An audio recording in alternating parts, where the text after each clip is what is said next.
दोस्तों, आज के कार्यक्रम के दौरान अपनी आपबीती हमारे साथ बांटते हुए हमारे कुछ मेहमानों ने अपने साथ हुई ज़ातियों का बयान करते हुए कुछ ऐसे शब्दों का इस्तेमाल किया है जो उनका अपमान करने के इरादे से कुछ लोगों ने उनसे कहे थे। ये सदियों से हमारे समाज में चली आ रही कुरीतियों को दिखाते हैं, समाज के एक तबके के साथ हो रही ज़्यादतियों को दिखाते हैं, उनके दर्द को दिखाते हैं। अपने कार्यक्रम में इन शब्दों को हमने केवल अपनी सामाजिक सच्चाइयों से रूबरू होने के इरादे से जगह दी है, ताकि मिलकर हम एक बेहतर समाज बनने की ओर कदम बढ़ा सकें। हमारे मेहमानों का या हमारा कोई भी इरादा किसी जाति या समुदाय की भावनाओं को ठेस पहुंचाने का या किसी का अपमान करने का बिल्कुल नहीं है, बल्कि अपने समाज में इन शब्दों के इस्तेमाल की हम भरपूर निंदा करते हैं।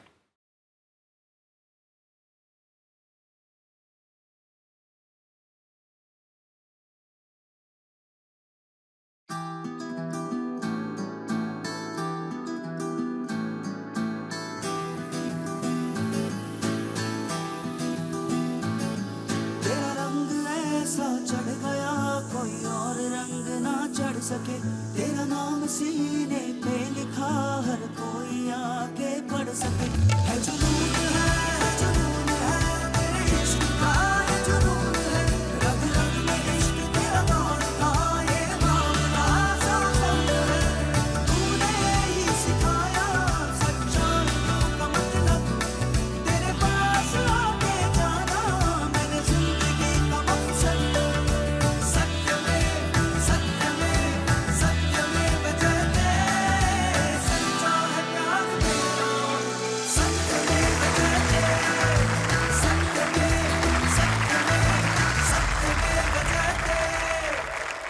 नमस्कार, आदाब, खुशामदीद, सत्यमेव जयते।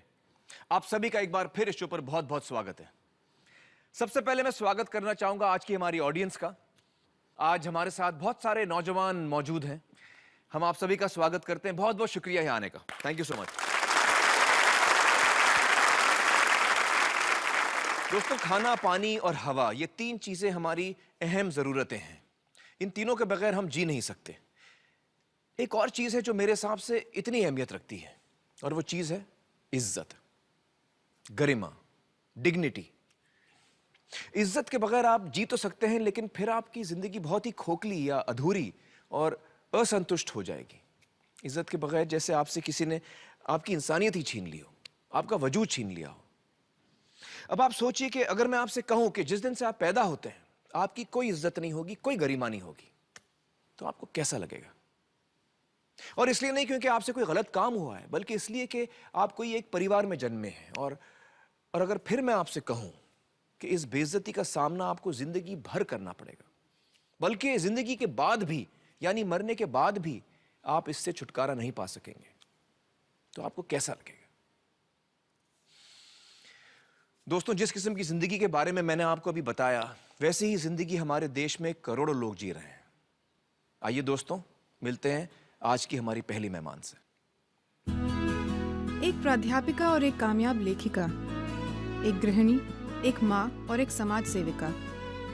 डॉक्टर कौशल पवार की जिंदगी के कई नायाब पहलू हैं। उन्होंने संस्कृत में पीएचडी की है। वेद ग्रंथों का गहरा अध्ययन कर इस विषय पर कई किताबें भी लिखी हैं। आज वे दिल्ली यूनिवर्सिटी में संस्कृत पढ़ाती हैं। एको ही दोषो गुण सन्निपात निमज तिंदो किरण शवांकन। लेकिन डॉक्टर कौशल पवार की जिंदगी सिर्फ एक सफल औरत की कहानी नहीं, बल्कि अपने वजूद को पाने के लिए किए गए संघर्ष की दास्तां है। कौशल पवार जी, बहुत बहुत शुक्रिया हमारे साथ जुड़ने का। आप जिस मुकाम पे पहुंच पाई हैं वहाँ पर बहुत कम, हम में से बहुत कम वहाँ तक पहुँच पाते हैं। आप संस्कृत में पीएचडी हैं, आपने डॉक्टरेट पाई है, आप पढ़ाती हैं संस्कृत दिल्ली यूनिवर्सिटी में। मुझे बताइए कि यहाँ तक पहुँचने का जो आपका सफ़र था, उसके बारे में हमें कुछ बताइए। सर, एक्चुअली मैं हरियाणा के ऐसे पिछड़े हुए गांव से हूँ जहाँ दलित समुदाय में पढ़ने का अधिकार के साथ साथ अवसर भी नहीं है। मेरे माँ और पिताजी दोनों ही अनपढ़ हैं, अशिक्षित रहे हैं, लेकिन पिताजी ने इतनी सारी चीज़ें सामना की हैं सोसाइटी में, उनको लगा कि अगर मैंने ऐसे ही अपनी ज़िंदगी अपने बच्चों को भी दी, तो शायद मेरा बच्चे का पैदा करने का या उनको मैं वो नहीं बना पाऊँगा, जो मैं नहीं बन पाया। तो मेरे पिताजी ने हमेशा ये चाहा, हम पिताजी नहीं बोलते थे, चाचा बोलते थे। अच्छा। तो चाचा हमेशा चाहते थे कि हम खूब पढ़े। जी। इसमें पूरा का पूरा सफ़र बहुत सारी असुविधाओं से, बहुत सारे उत्पीड़न से, बहुत सारी चीज़ों से मतलब जूझते हुए यहाँ तक पहुँचा। मुझे आज भी याद है मेरे स्कूल में क्योंकि हरियाणा के सरकारी स्कूल में मैं थी, उनमें मटका पानी का भर के लेके आते थे और वो मटका क्लास में रख दिया जाता था। और क्योंकि मैं वाल्मीकि समुदाय से संबंध रखती हूँ, जी। और मतलब सभी क्लास में सारे पानी पीते थे, लेकिन हमें नहीं पानी पीने दिया जाता था, क्योंकि हम उनके घरों में काम करते होते थे, झाड़ू लगाते थे, मैला उठाने वाला ऐसा गंदा काम उनके अनुसार करते थे, तो वो पानी वो खुद पिलाया करते थे हमें डाल के। आपको अधिकार नहीं था कि आप पानी लें? हम अपने आप अपने हाथ से नहीं ले सकते थे। मुझे आज भी याद है हमारे यहाँ वर्दी पहनने के लिए थी स्कूल यूनिफॉर्म, में, हाँ। यूनिफॉर्म थी, गुलाबी कमीज, सफ़ेद सलवार और सफ़ेद दुपट्टा। लेकिन दलित एससी जिसको संबोधित किया जाता है, उसमें जितने भी हम स्टूडेंट थे, हमें यूनिफॉर्म स्कूल से मिलती थी। अच्छा। वो ब्लू कलर का होता, नीला, नीले फीका रंग का। नीला, बल्कि वो दूर से पहचाने जाते थे बच्चे कि ये दलित कम्युनिटी के बच्चे हैं। अच्छा। मुझे जब ये वर्दी का कपड़ा जो मुझे मिला, मैंने एक दिन ऐसे ही कहा टीचर को, मैंने कहा सर मास्टर जी, जब आपको कपड़ा ही देना है तो आप हमें सफ़ेद दे दीजिए या पिंक दे दीजिए। आपने कहा है सर? तो मास्टर जी ने मुझे बहुत ख़राब शब्दों में तुरंत ये कहा, अच्छा अब तेरे से पूछना पड़ेगा मुझे कि कौन से कलर का हमें देना चाहिए, कौन सा नहीं। एक बार मैं इसको बल्कि बहुत मुश्किल से बता पाती हूँ। पानी एक बार बहुत ज़्यादा प्यास लगी हुई थी, पानी पीने चले गए। एक हमारे यहाँ स्कूल के पास ब्राह्मणों के घर है, तो जब वहाँ हम गए पीने के पानी के लिए, सभी लड़कियों ने पानी पिया। जैसे ही मैं नलके की तरफ लगी, वो ब्राह्मणी एकदम घर से बाहर आई। उसने तुरंत मुझे आते ही डांटा कि हैं चूड़े चमारोगे, तुम क्या कर रहे हो, ये भागो यहाँ से, नल का खारा पानी देना शुरू कर देगा। इतनी बुरी तरह से मतलब बोला, मतलब एकदम ठेठ, जो एक सीधा कास्टिज्म का जो बनता है। तब मुझे लगा कि कुछ है अलग जो इस वर्दी की वजह से है। मतलब अदरवाइज़ तो किसी को क्या पता कि मैं कौन से कम्युनिटी की हूँ। तो मुझे बड़ा गुस्सा आया, मैं घर गई, मैंने फटाफट अपना बस्ता फेंका और एकदम बंद कमरे में जाके बैठ के खूब रोई। तो मेरे चाचा मुझे बहुत प्यार करते थे, तो आए वो, उन्होंने कहा क्या हो गया? तो मैंने कहा आज के बाद मैं ये वर्दी पहन के नहीं जाऊँगी, इस वर्दी को या तो जला दो या फेंक दूँगी, मैं इस वर्दी को नहीं पहनना।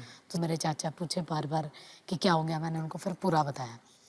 तो मैंने मेरे चाचा से पूछा, उस एज में भी मान लो मैं पी लेती ये पानी, तो सच में खारा पानी देना शुरू करता है ये नल का? तो मेरे पिताजी ने कुछ नहीं कहा, बस ये कहा कि कुछ नहीं बेटा, मैं तुम्हारे लिए सफ़ेद कपड़ा लेके आऊँगा वर्दी का, और तुम उसको पहन के जाना। और मैंने फिर भी दोबारा जिद की, मगर मेरे को बताओ।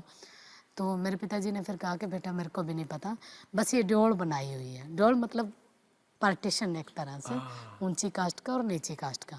पता नहीं किसने बनाई, मैंने पूछा किसने बनाई, बस उन्होंने उस वक्त छोटी सी एज में ही मुझे ये कहा कि तुम ही पता करना कि किसने बनाई है। अच्छा, ऐसा कहा उन्होंने कहा। और उस दिन की वर्डिंग और उस मतलब जो बात हुई थी हमारे बीच में, मुझे आज भी याद है। जो सबसे ज़्यादा आगे बढ़ने के लिए मेरा प्रेरणा का शब्द बना, सिर्फ इन्हीं चीज़ों को तलाशने करने के लिए कि क्या वाकई ये व्यवस्था आदमियों ने बनाई या परमात्मा नाम की कोई चीज़ रही होगी उसने बनाई है। किसी ने तो बनाई होगी, अगर भगवान ने बनाई है तो भगवान ने हमें क्यों ऐसा बनाया। मुझे आज भी याद है, मैं क्लास में जब भी मतलब जाती थी, मेरी वर्दी पे चिकनी उसके छींटे लगे होते थे और मक्खियाँ भिड़ बना रही होती थी। और उसके पीछे का कारण क्या था? खाने के लिए सब्जी तो होती नहीं थी, तो लस्सी मांग के लेके आया करते थे पड़ोस में से।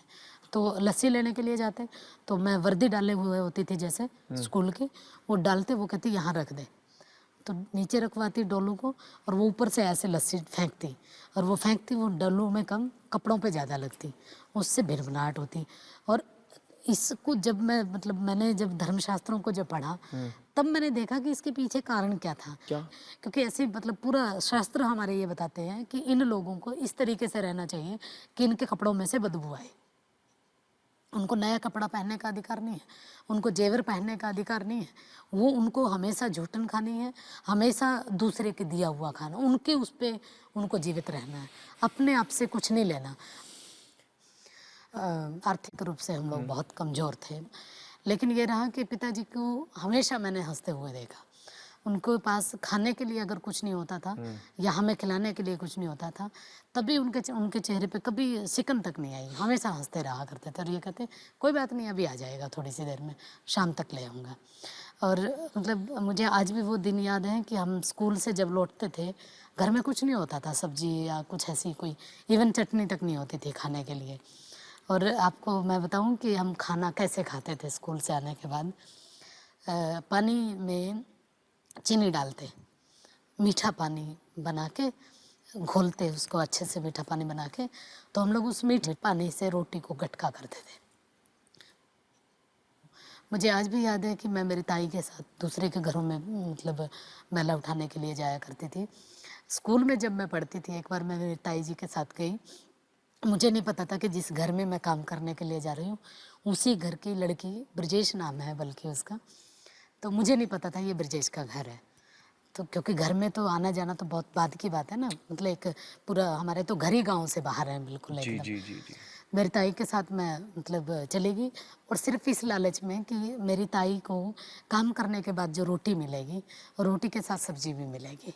जैसे ही मैं वहाँ पहुँची, मैंने देखा कि ये तो मतलब ब्रजेश है। उसने भी मुझे देख लिया और मैंने भी देख लिया। खैर, जो कूड़ा और जो गंद, जो मल होता है, जो वो मेरी ताई के साथ मैं उठवाती रही, वो डाल डाल के आती रही। लेकिन देख चुकी थी वो मुझे। खाने के लिए तो मिला ज़रूर, लेकिन अंदर से ये रहा कि कल पता नहीं क्या होगा, मतलब जैसे कुछ छीन लिया जाए बच्चे से। खैर, मैं अगले दिन स्कूल पहुंची, मेरे से पहले ही सारी चीज़ें स्कूल पहुंच चुकी थी। जैसे ही पहुंची और मतलब लड़कियों ने घेरना मुझे शुरू कर दिया। जिनको नहीं पता था उनको भी उसने खूब ज़ोर ज़ोर से के बताया। क्लास में आके फिर उसने बताया कि अच्छा, तू अपनी ताई के साथ टोकरी क्यों नहीं उठा रही थी, तो सिर्फ डाल डाल रही थी हमारे घर में टट्टी को। तो मेरे को गुस्सा आया, मैंने उसको एकदम तख्ती मारी यहाँ पे, और फिर उसने मुझे मारी यहाँ पे। मुझे आज भी निशान है मेरे यहाँ पे उसके तख्ती का। लेकिन ये कोई बड़ी बात भी नहीं थी मेरे लिए, ऐसी लगती रहती थी। और क्योंकि उसका जो जख्म था वो तो अंदर था, तो बाहर तो बहुत कम था। तो लेकिन जैसे ही वो लड़की घर पहुँची, फिर उसने अपने घर में बताया, तो उसके घर वाले एकदम मतलब, क्योंकि वो ऊपर कास्ट के थे, सीधा मेरे घर में आए उलाहना अच्छा, देने वो के गुस्से लिए। होके आ गए। गुस्सा हो गए और मेरे चाचा के पास एकदम आए। सीधे शब्दों में उन्होंने ये कहा कि चूड़ों की इतनी औकात कि हमारे बच्चों के ऊपर हाथ उठाए। मेरे चाचा ने माफ़ी वगैरह मांगी, फिर उसके बाद वो चले गए अपने अपने घर। फिर मेरे को डर तो अंदर से लग ही रहा था कि अब पता नहीं चाचा क्या कहेगा, स्कूल ही ना बंद करवा दें। तो उन्होंने बस मुझे ये कहा कि ठीक किया, डरने की ज़रूरत नहीं, मैं तुम्हारे साथ में। और सच में वो मेरे साथ ही रहे, हमेशा हमेशा साथ रहे। क्या बात है। जब मैं छोटी सी क्लास में थी, 7th क्लास में ऑप्शन बनता है, तो सभी लड़कियों ने संस्कृत चुना, कईयों ने जो मेरे पास आसपास थे। मैंने भी सोचा संस्कृत ही ले लेते हैं। जैसे मैं पहुंची, मेरे जो स्कूल टीचर थे, उन्होंने कहा नहीं, तुम क्या करूँगी इसको पढ़ के, और वैसे भी तुम लोगों को तो पढ़ना तो है नहीं कुछ, हमारे ही घरों में जाके झाड़ू पोछा लगाना है, कूड़ा उठाना है, गंदगी साफ करनी है, ऐसे कि कहा हो गया, उन्होंने? बहुत हो गया, ऐसा कहा उन्होंने। मैं असल में, मुझे ना जो चीज़ मेरे को मना कर दी जाती है, उसमें मुझे ये रहता होता है कि मेरे को यही करनी है, चाहे मुझे ना भी आती हो तब भी। मैंने कहा नहीं, अब तो मुझे यही पढ़नी है। आपके मास्टर जी किस समाज के थे? मेरे मास्टर जी पंडित जी थे। बहुत सारी चीज़ें ऐसी चलती रही, ये स्कूल का है पूरा। फिर कॉलेज में मुझे आज भी याद है, मेरे ताऊ जी ने जब कहा कि बाहर लड़की को भेजेगा मेरे दादे का नाम लेके कि ये इज्जत चली जाएगी, तब मेरे पिताजी ने जो कुछ कहा था, मैं वहीं थी। मेरे ताऊ जी को सीधा ये कहा था, इतना प्यार करते थे जिनको वो, कि मुझे जो मर्जी कहे, लेकिन मेरे चांद के बारे में नहीं। ऐसा न कहो। जो भी फैसला करेगा मैं और मेरा चांद करेगा, इसमें बोलने का किसी को भी कोई अधिकार नहीं, चाहे वो कोई भी चाहे। ऐसे करते करते फिर कॉलेज पहुंचे। कॉलेज में पहुंच के 60 किलोमीटर दूर कॉलेज था, बस में हम लोग आया जाया करते थे। बड़ा मुश्किल था एक तरह से, लेकिन ये था कि मैं, मेरे पिताजी, मेरी माँ, हम दोनों तीनों सारे दिहाड़ी मजदूरी किया करते थे। दिहाड़ी मजदूरी का मतलब मजदूरी क्या होता है? दिहाड़ी जो क्या जैसे सड़कों पे काम करते हैं, अच्छा, डेली वेजेस जिसको डेली कहते हैं। वेजेस जिसको बोलते हैं, लेबर, ये हाँ। करना लेबर एक तरह से। मैं जैसे बजरी बिछाने का काम करते थे, टोकरी लेके जाने का। एक सबसे बड़ी बात ये थी कि जिस कॉलेज में मैं पढ़ती थी, उसी कॉलेज पे बाई चांस एक बार सड़क का काम बनना शुरू हुआ। और दिहाड़ी हम लोग लगे हुए थे ही, लेबर में थे। जैसे ही लड़कियां निकली उन्होंने तुरंत ये कहा, अरे अरे देखो देखो कौशल काम कर रही है, कौशल दिहाड़ी कर रही है। और जानबूझ के आके उन्होंने कहा, अरे तुम कॉलेज नहीं आई, आज 3-4 दिनों से कॉलेज ही नहीं आ रही, इसलिए नहीं आ रही थी कि तुम्हें दिहाड़ी करनी पड़ रही है। लेकिन मेरे पिताजी ने मुझे हमेशा अपने काम के ऊपर फ़ख्र करना सिखाया वाह कि अगर काम सही है तो उस पर फ़ख्र करो, वाह। वो चाहे दिहाड़ी करने का काम हो या कलम चलाने का हो। बिल्कुल। और पढ़ते हुए भी मुझे मेरे ऊपर गर्व करते थे और दिहाड़ी करते हुए भी। यहाँ पर मैं आपको उनका नाम पूछना चाहूँगा, आपके पिताजी का नाम बताइए हमें। मेरे पिताजी का नाम जयपाल था। जयपाल जी, वाह क्या बात है। फिर ऐसे ही काम करते करते मैं पढ़ी, मतलब ग्रेजुएशन कंप्लीट हो गई। फिर मुझे कुरुक्षेत्र यूनिवर्सिटी से पोस्ट ग्रेजुएशन करनी थी। एमए के लिए पहुंचने के टाइम में ये मुझे पता था कि बहुत महंगा होगा, तो मैंने सोचा कि कुछ दिन नानी के यहाँ रह लेती हूँ। नानी के साथ कुछ दिन रही। मेरी नानी भी मैला उठाने का काम करती थी, तो मैं भी मेरी नानी के साथ काम पे जाया करती थी एमए के दौरान। उसी से रोटी मिलती थी, वो रोटी हम खाते पढ़ते, ऐसा चल रहा था। फिर मैंने अपनी पोस्ट डॉक्टरेट जो की है वो जेएनयू से की है, जवाहरलाल नेहरू विश्वविद्यालय। जेएनयू का एक बहुत दिमाग में एक बना हुआ था कि बहुत बड़ी यूनिवर्सिटी है, बहुत मतलब वहाँ का डेमोक्रेटिक माहौल है, सारी चीज़ें हैं। लेकिन वहाँ जब मैं पहुँची हॉस्टल में, वहाँ भी ऐसे ही है। मेरी रूममेट जो मतलब ब्राह्मण थी, उसने कोई भी कसर ऐसी नहीं छोड़ी कि जिससे मैं यूनिवर्सिटी ना छोड़ पाऊँ। इतना टॉर्चर करती थी, बिल्कुल मतलब हर तरह के तरीके वो अपनाती थी, एक से एक। और हद तो तब हुई जब उसने मुझे हॉस्टल से बाहर निकालने की कोशिश की। वो ये चाहती थी कि मैं उसका रूम छोड़ दूँ। लेकिन खैर लास्ट में उसने मुझे जाते जाते ये कहा कि एक भंगी के साथ रहने से अच्छा है कि मैं इसको मतलब अब मैं ही रूम खाली कर दूँ। तो जेएनयू में भी, दिल्ली में भी आपको ऐसी चीज़ों का इसी सामना करना तरीके से मतलब आप ये देखिए ना, हॉस्टल में इस तरीके से हो रहा है। और फिर उसके बाद इससे कई गुना कड़वा सच जब मैंने सुना, जिस बेंच पे मैं बैठती होती थी, ये कहा जाता था कि अगर जिस दिन किसी को ये पता लगा कि कौशल की ये कम्युनिटी है, जिस बेंच पे ये बैठती है, उस बेंच को हवन से शुद्ध करवाना पड़ेगा, उसको धोना पड़ेगा। और ये बात मैं ही सिर्फ नहीं जानती, मेरे गाइड भी जानते हैं। मैंने मेरे गाइड को सामने आके बताया कि ऐसे ऐसे करके एक स्टूडेंट मेरे बारे में ये कह रहा है। उस दिन के बाद मुझे लगा वाकई कि जेएनयू में आने का भी कोई फ़ायदा नहीं हुआ। उस दिन मैं वाकई जेएनयू छोड़ने का विचार किया। लेकिन बस पिताजी ने मुझे जाते जाते भी एक ही बात कही थी कि तुम्हें कोई कुछ भी कहता रहे, बस अपनी लाइन से नहीं हटना। अगर तुम अपनी लाइन से हटी तो कुछ नहीं कर पाओगे। कौशल जी, मैं यहाँ कहना चाहूँगा, काश हिंदुस्तान में सारी बच्चियों को आप जैसे आपको पिता मिला है, उस जैसा पिता मिले। ये तो मुझे मतलब मैं ये कहूँगी कि हर बेटा बेटी को ऐसे माँ बाप मिलने चाहिए। और आज मैं ये भी कहूँगी, आज यहाँ पहुँच के हर माँ बाप को बेटी भी ऐसे ही मिलनी चाहिए। इसलिए क्योंकि आज मैं जो कुछ हूँ, अगर मेरे पिताजी मुझे वो ललक पैदा नहीं करते मेरे अंदर, तो मैं यहाँ तक नहीं पहुँचती। और मुझे अपने आप पे गर्व इस बात का है कि मैंने आज सब कुछ किया है वो जो मेरे पिताजी ने चाहा था। बस फ़र्क इतना है कि मैंने जिसके लिए किया वो आज नहीं है। अभी भी मतलब जब मेरा दिल्ली यूनिवर्सिटी में अपॉइंटमेंट हुआ, तो जहाँ ज़िंदगी का सबसे खुशी वाला मेरे लिए दिन था, एक अपने आप को साबित करने वाला दिन था। लेकिन मेरी अपनी बदकिस्मती कहें या फिर मेरा उनका साथ यहीं तक था, वो नहीं थे मेरे पास। बस आज जो है कमी वो यही कि आज काश अगर पिताजी होते तो एक बार ज़रूर ये कहते कि उन्होंने जो कुछ किया था मेरे लिए, मैंने उसको ज़ाया नहीं गया, बल्कि मैं आपसे बताऊंगा कि जहाँ भी हैं वो इस वक्त आपको देख रहे हैं, इस पूरा बात किया का मैंने पूरा उनका। एहसास उनको ज़रूर यकीनन है।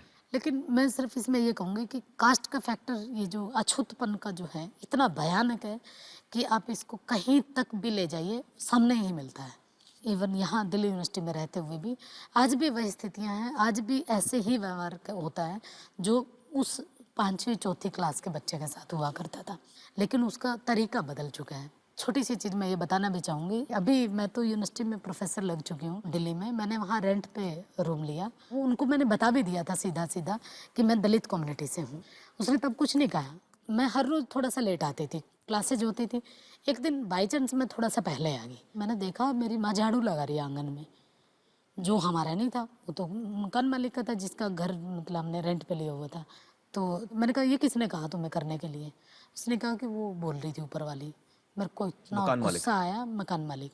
मैं फिर फटाफट गई, मेरे को गुस्सा आया बहुत। मैंने कहा आंटी ये क्या करवा रही हैं आप?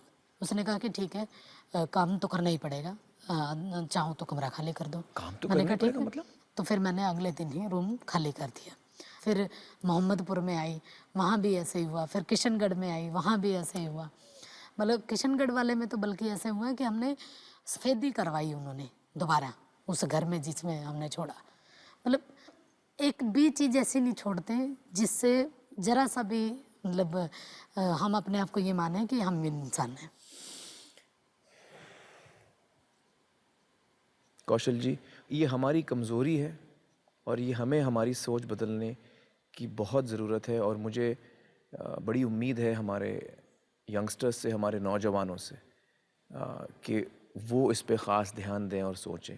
और मैं यही कहना चाहूँगा कि अगर मैं ये सोचूं कि पैदाइशी तौर पे मैं आपसे बड़ा हूँ तो मुझ में कोई मानसिक बीमारी है, तभी मैं ऐसा सोच सकता हूँ।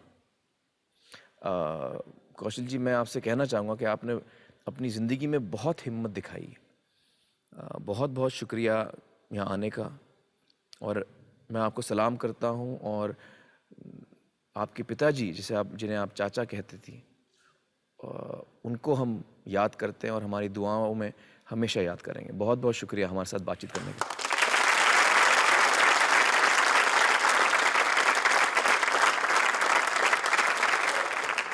दोस्तों, आगे बढ़ने से पहले मैं कुछ कदम पीछे लेना चाहता हूँ, सन 1947 की तरफ, जब देश आज़ाद हुआ था।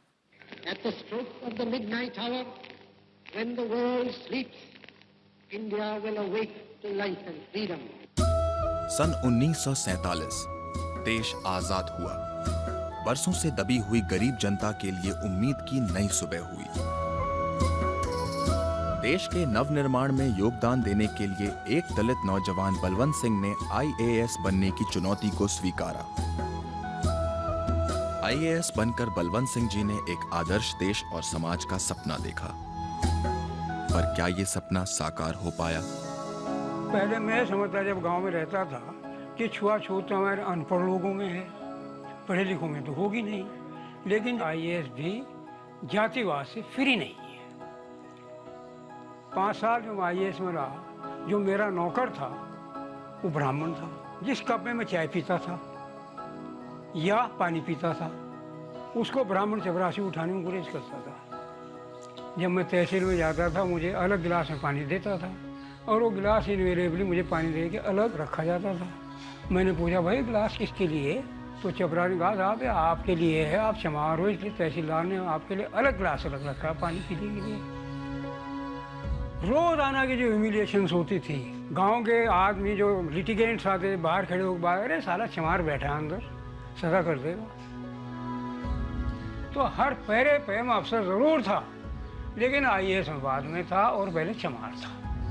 IAS तो मेरी एक रोटी खाने का साधन था, आत्मसम्मान का साधन नहीं बन सका। कि जिस कॉज के लिए हम आए थे वो कॉज हमारा डिफीट हो गया, तब इस्तीफा दिया गया। IAS की नौकरी मायने खो चुकी थी।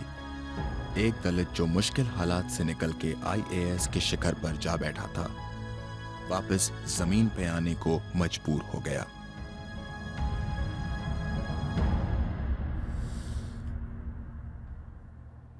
दोस्तों, बलवंत सिंह जी ने IAS से इस्तीफा दिया सन 1962 में। तो इस बात को करीबन आज 50 साल हो चुके हैं।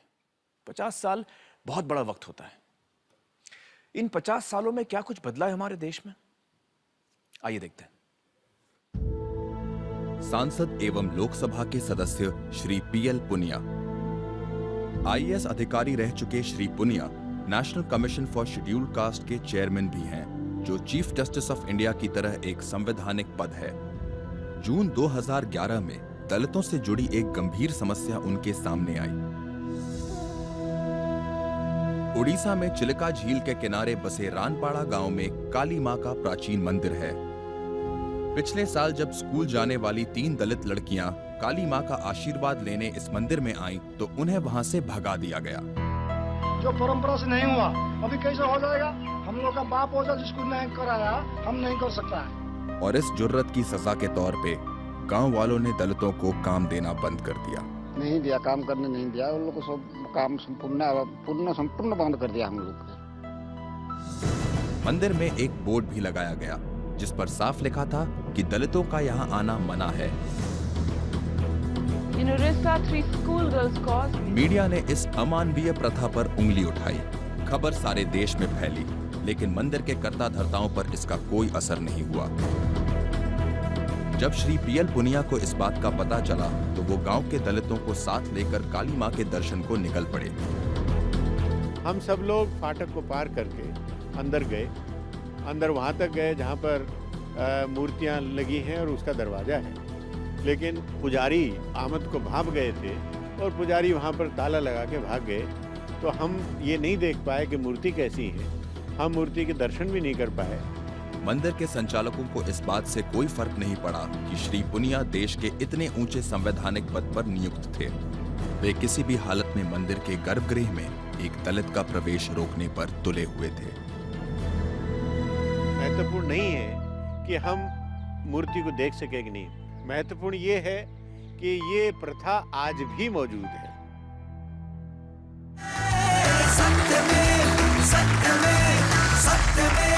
Welcome back. आइए देखते हैं कि हिंदुस्तान का क्या कहना है। क्या लोगों का मानना है कि छुआछूत और जाति के आधार पर भेदभाव अब भी हिंदुस्तान में है या नहीं? मेरे हिसाब से इस देश में अभी छुआछूत नहीं होता है। शहरों में भी जात पात नहीं होता, गांव में भी जात पात नहीं होता। जातिवाद अब इतना नहीं होता है। जात पात से कोई भेदभाव नहीं होता, अब उतना नहीं रखता है। आजकल किसी के पास टाइम कहाँ है इतना सोचने का भी। छुआछूत का जो भी भेदभाव है वो बिल्कुल ही खत्म हो चुका है सर। इक्वल लेवल अभी ट्रीटमेंट हो रही है। मैं समझता हूँ कि जाति पाति का तो भेदभाव रह ही नहीं गया है। कास्ट में कुछ अंतर नहीं रहा, सबको इंसानियत मानते हैं, तो छुआछूत बिल्कुल भी नहीं। बिल्कुल शहरों में, गाँव में आजकल ये सब खत्म हो चुका है। दोस्तों, इस वक्त मेरे साथ हैं स्टालिन, जो इसी क्षेत्र में पिछले 10-15 साल से काम कर चुके हैं। और स्टालिन जी ने एक बहुत ही अहम फिल्म भी बनाई है इसी मुद्दे पर। स्टालिन, बहुत बहुत शुक्रिया हमारे से जुड़ने का। Thank you so much for coming. Stalin, आपने देखा कई लोगों का ये मानना है कि इस वक्त हिंदुस्तान में छुआछूत बहुत कम हो गया या नहीं के बराबर हो गया है। आपका क्या अनुभव रहा है? बहुत अच्छा होता अगर हकीकत ऐसी होती कि नहीं चल रही या ख़त्म हो चुकी, तो बहुत खुशी होती। लेकिन मेरे जो अनुभव रहे हैं 8 राज्यों में 25,000 किलोमीटर घूम करके 4 साल के जर्नी में मैंने जो पाया वो कुछ और है, कुछ अलग है। वो हकीकत ये है कि अब भी गांव में और शहरों में छुआछूत का मसला है। शहरों में जो तरीका है वो बदल चुका है जी। आजकल कोई मेरे यहाँ पानी मत पियो, मेरे घर में मत आओ, वो जो फिजिकल छुआछूत की जो बात है वो शायद शहरों में नहीं होगा या कम होगा। लेकिन अब भी सेग्रीगेशन ऑफ लिविंग स्पेसेस के अलग एक नेबरहुड होता है, उनका अलग रहते हैं। एक और चीज़ आपको बता दूं कि मैंने सर्वे किया है कि अगर किसी को पूछो कि क्या छुआछूत का मसला है, तो अगर ना कहते हैं लोग, और पूछो कि आपको क्या आपका कास्ट मालूम है, अगर उनको नहीं मालूम होता तो मुझसे लिखवा लीजिए कि वो अपर कास्ट होंगे। वो इसलिए क्योंकि ये समाज, अगर आप दलित हैं तो कोई पॉसिबिलिटी नहीं है, कोई आपको ये बात एहसास ना करवा दिया हो किसी ने कि आप इस जात पे हैं। आइए आपकी फिल्म का एक क्लिप देखते हैं जिसमें हम देखते हैं कि कहाँ अलग अलग जगह क्या चल रहा है। आइए।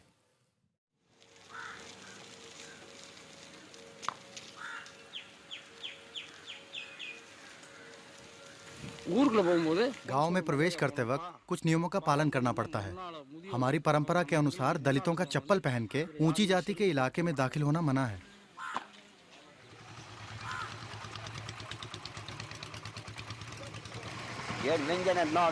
वो दलितों को नहीं बिठाते, बाकी सबको बिठाते हैं।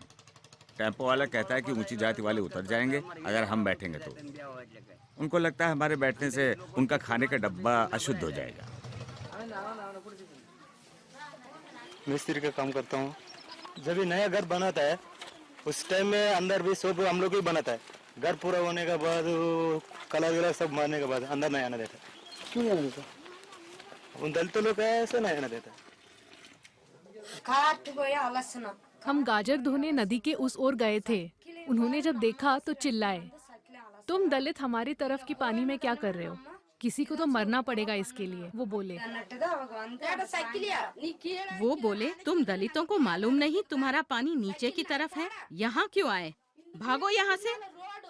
पीछे के रास्ते से उन्होंने हमारे घर पर ईंट, पत्थर, कांच की बोतलें फेंकी।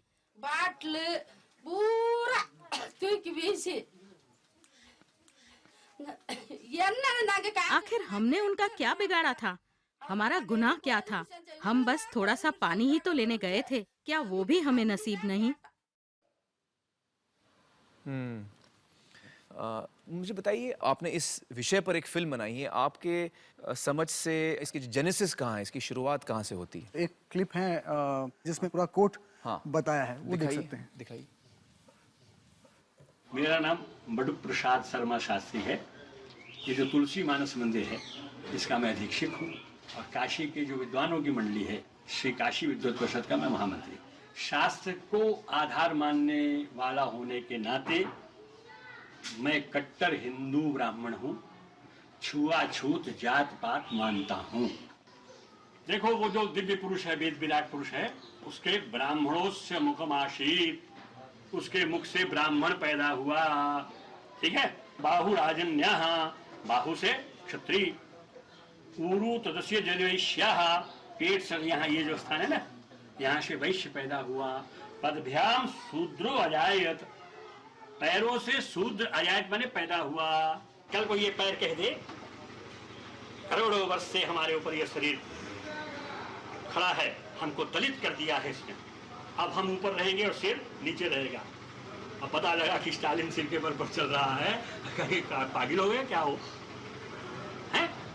आपको जो है भारत का जो संविधान है, उसके और हमारे जो वेद है, उसके बीच में चुनना है आपको। नहीं, हमको भारत संविधान हम नहीं चुनते, हम भारत संविधान को संविधान नहीं मानते। हम भारत का संविधान जो है अशास्त्रीय है, हम इस संविधान को हम अपनी दुर्गति मानते हैं। मुझे बड़ा आश्चर्य हो रहा है और दुख भी कि कोई हिंदुस्तान का नागरिक हमारे संविधान को नहीं मानता। मेरे ख्याल से ये जो लड़ाई है, वैचारिक तौर पे ये दोनों चीज की लड़ाई है, और हम एक साथ 16वीं सदी और 22वीं सदी दोनों में जीते हैं। और हमको कभी कभी ये लगता है एज इंडियंस कि हमारी जो पुरानी बातें हैं, पुरानी संस्कृति है, उसको संभाल के रखना ही हमारा अस्तित्व है, ये हमारी पहचान है। तो जाति और छुआछूत ये सब उस परंपरा में भी आती है, तो उसको क्वेश्चन नहीं करते हैं। और कॉन्स्टिट्यूशन ये कहता है कि इंडिविजुअल राइट्स है, कॉन्स्टिट्यूशन ये कहता है कि जातिवाद में भेदभाव करना कानूनन गुनाह है और वो क्रिमिनल ऑफेंस है।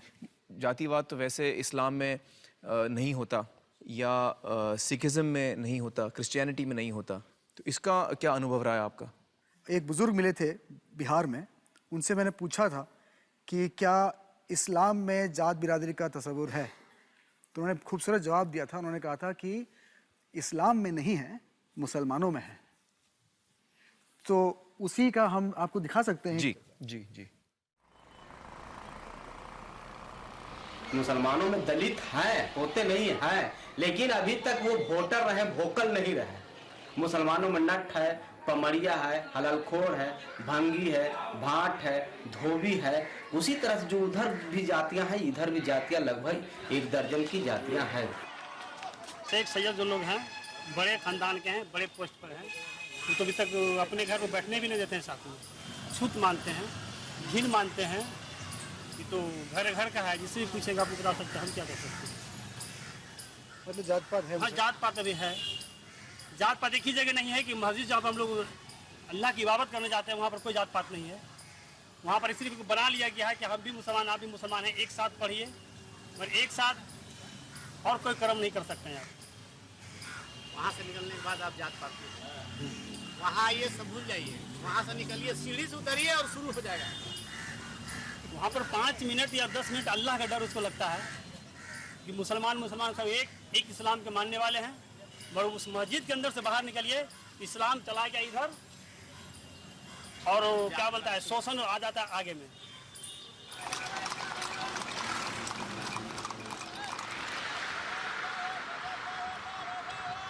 कुछ लोग यहाँ से आते हैं, कुछ लोग वहाँ से आते हैं, ऐसा क्यों?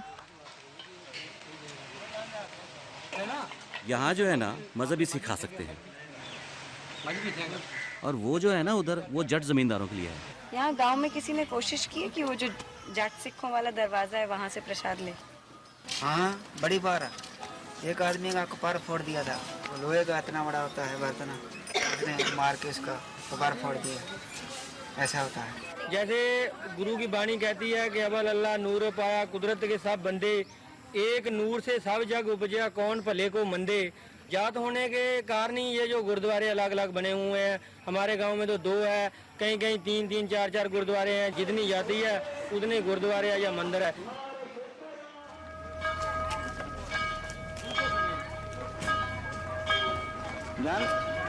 Cast structural Pulaya community Patiala. मैं पुलैया जाति का क्रिश्चियन हूँ, लेकिन ऊंची जाति के लिए मैं सिर्फ एक दलित हूँ, क्रिश्चियन नहीं। मेरे माता पिता एक क्रिश्चियन के वहाँ गुलामी करते थे।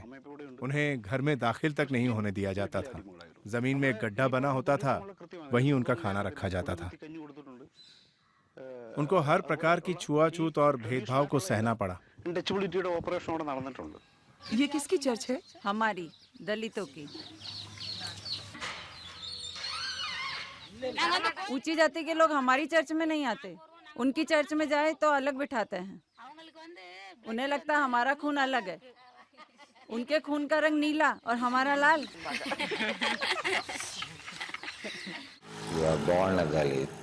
आप दलित पैदा होते हो, दलित जीते हो, दलित मरते हो, दलित ही दफनाए जाते हो। जन्म से भेद शुरू होता है, जीवन भर साथ रहता है, और इसीलिए मरने के बाद आपको दफनाया भी अलग जाता है। पूरे देश में इस प्रथा को स्वीकारा जाता है। इसीलिए दलित क्रिश्चियंस के कब्रिस्तान भी अलग होते हैं।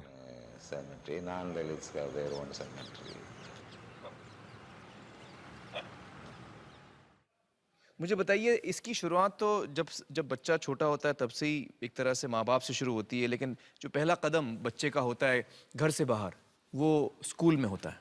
तो ये वहाँ पर भी इसकी शुरुआत वहाँ से होती होगी। आपके फिल्म में भी कई दृश्य दिखाए हैं आपने जिसमें कि आप ये दिखाते हैं। आइए हम लोगों को वो सीन दिखाते हैं।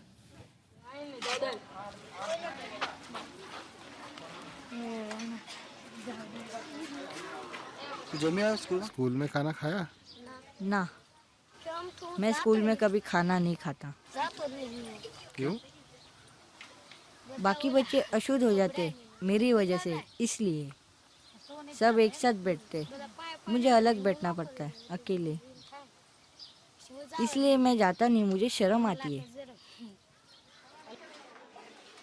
मैं उनके साथ बैठूं तो वो वहाँ से उठ जाते हैं, मैं अकेला रह जाता हूँ। इससे तो अच्छा है मैं जाऊँ ही नहीं खाने के लिए। मुझे तो समझ ही नहीं आता ये छुआछूत क्या है ये सब।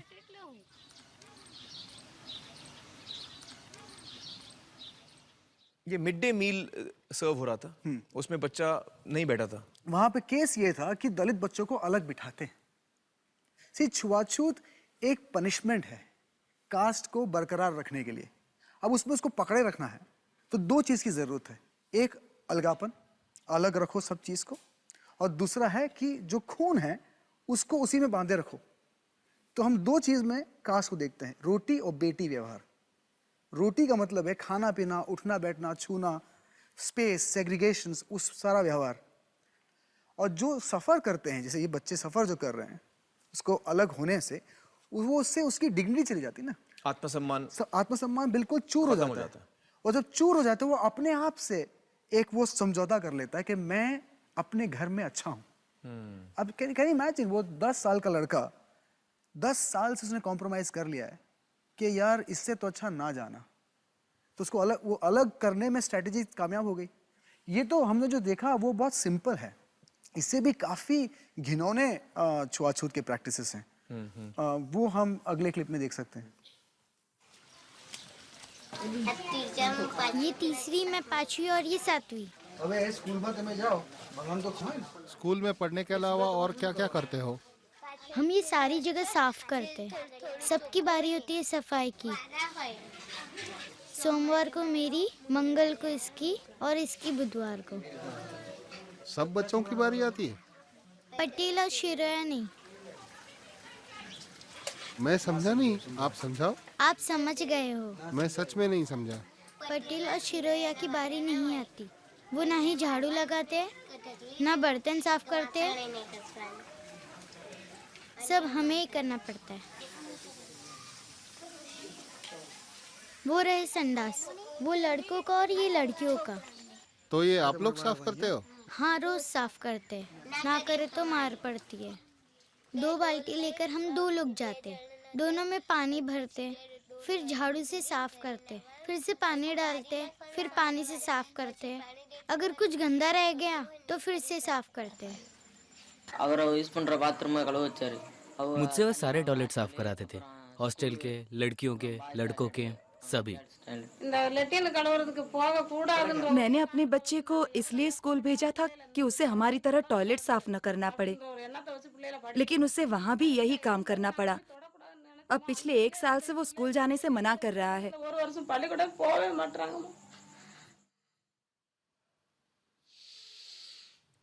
बड़े दुख की बात है। आप लोगों को क्या लगता है, मतलब अगर आपकी उम्र है 5 साल 6 साल की और आपको स्कूल में बोला जाए कि आप बाथरूम साफ करिए, तो आपके ऊपर क्या बीतेगी? हेलो सर, मेरा नाम शशि है। हाँ सर, फर्स्ट टाइम मैं हॉस्टल में आया था तो मेरे से कपड़ा धोने के लिए लगाया था, तो उस टाइम मैंने बहुत बैड फील किया था। मेरे से सीनियर थे वो लोग, और मैं वो लोग बोला सर ऐसा क्यों कर रहे हो मेरे साथ, तो वो लोग ने बोला तेरा हम लोग रैगिंग लेंगे, रैगिंग। सर, मैं रूम का झाड़ू मारने का, झाड़ू लगाने का, मेरा एक ही रूम है, मैं एक रूम में झाड़ू लगाता, मेरे को 3 रूम लगाते झाड़ू मारने। मैं इससे मेरे साथ क्यों नाइंसाफी सर? रैगिंग जो आप बता रहे हैं, आप सोचिए कि कुछ लोगों की रैगिंग 3000 साल से सिर्फ इसलिए हो रही है कि वो कुछ ऐसे परिवार में उन्होंने जन्म लिया जिसको हम छोटी जात मानते हैं, जिसको उनकी समाज ही हर मानते हैं। स्पेस में रैगिंग हो रही है और चलते रहता है। और हम ये कहते हैं कि नहीं वो तो मस्ती है यार, वो रैगिंग थोड़ी है। अब हम ये भी कहते हैं कास्ट के मामले में ये तो परंपरा है ये तो हमारा लाइफस्टाइल है, रैगिंग थोड़ी है। शशि, मुझे बड़ा दुख हो रहा है आपकी बातें सुनकर, और मैं आपके साथ हूँ, हम सब आपके साथ हैं, मुझे लगता है। Thanks sir.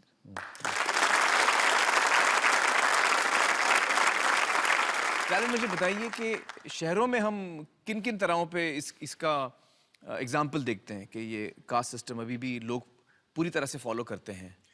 एक बड़ा सीधा और सरल एग्जाम्पल है कि आप हर इतवार को जब जागते हैं सुबह को, तो अपने अपने जो घर में जो अखबार आता है उसका सेंटर पेज खोलिए, उसमें होगा मैट्रिमोनियल कॉलम्स होंगे, और वो मैट्रिमोनियल कॉलम्स की अरेंजमेंट देखिए आप, वो बाय कास्ट होती है, अग्रवाल, बीसा, व्यास, पटेल, ये वो। और उसमें रिलीजन में भी आप देखेंगे, मुस्लिम होगा तो उसमें शेख पठान अलग होगा, क्रिश्चियन होगा तो उसमें जैसे गोवा में RCBC, रोमन कैथलिक ब्राह्मण कास्ट, और उसी फ्लो में इंजीनियर, डॉक्टर, मतलब ये 2 अलग अलग चीजें हैं यार मतलब ये कि हम कितना भी पढ़ ले के डॉक्टर, इंजीनियर और साइंटिस्ट बन जाएंगे, लेकिन तब भी हमारी सोच वहीं की वहीं रह जाएगी।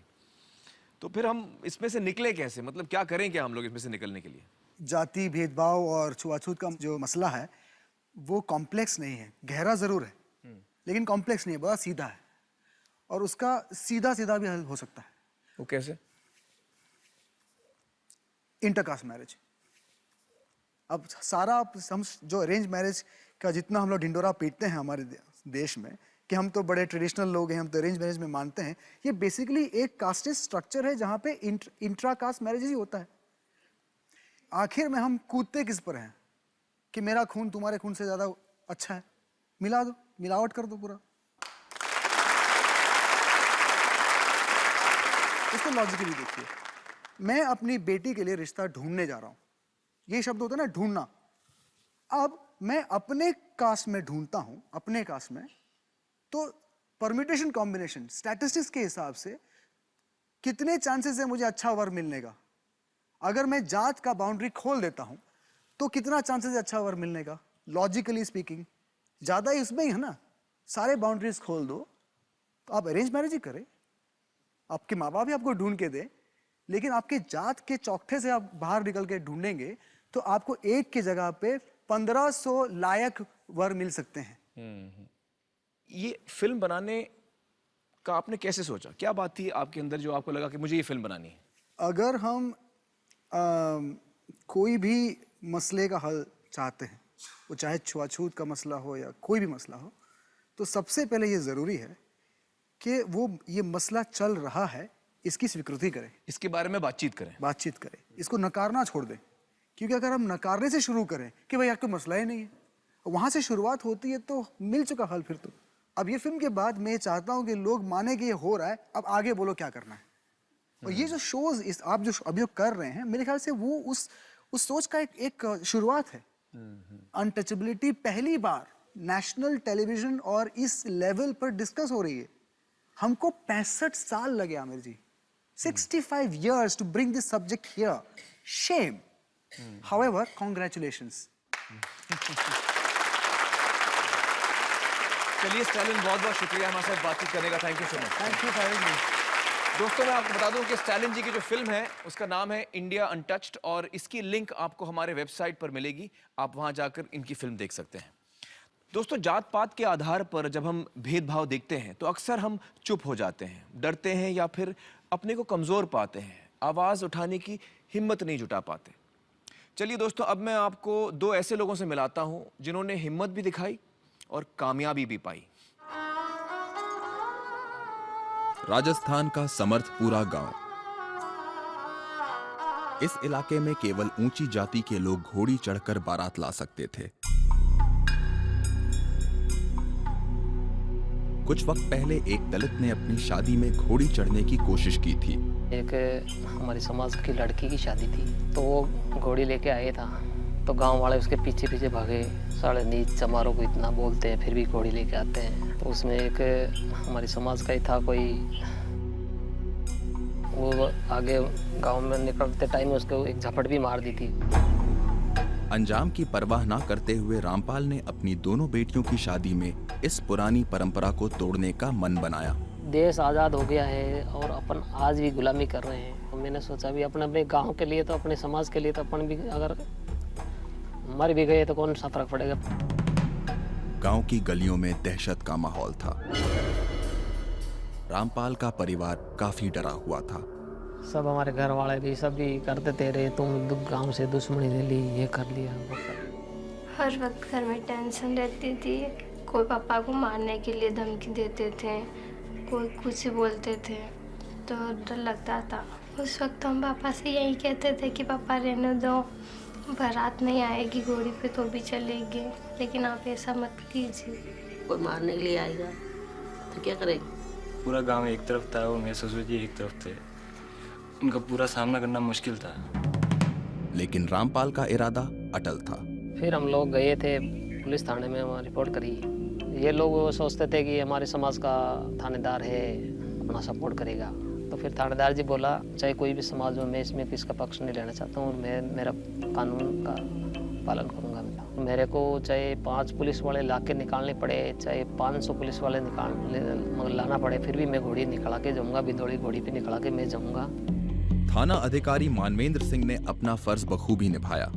सावधानी के तौर पे गांव के 10-15 लोगों को हिरासत में भी रखा। शादी के दिन 3 अलग-अलग थानों से पुलिस बुलवाई और बारात निकालने के रास्ते पर कड़ा पहरा लगाया।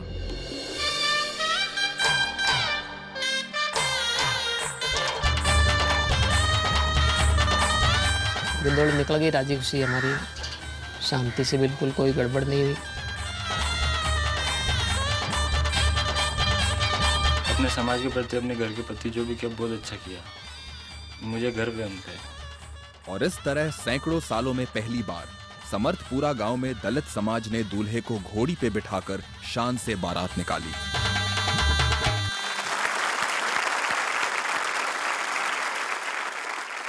दोस्तों, इस वक्त मेरे साथ मौजूद हैं रामपाल जी। बहुत बहुत स्वागत है आपका रामपाल जी। आपने बहुत हिम्मत और बहादुरी दिखाई, और साथ में उस पुलिस अफसर ने भी, जिनका नाम है मानवेंद्र सिंह जी।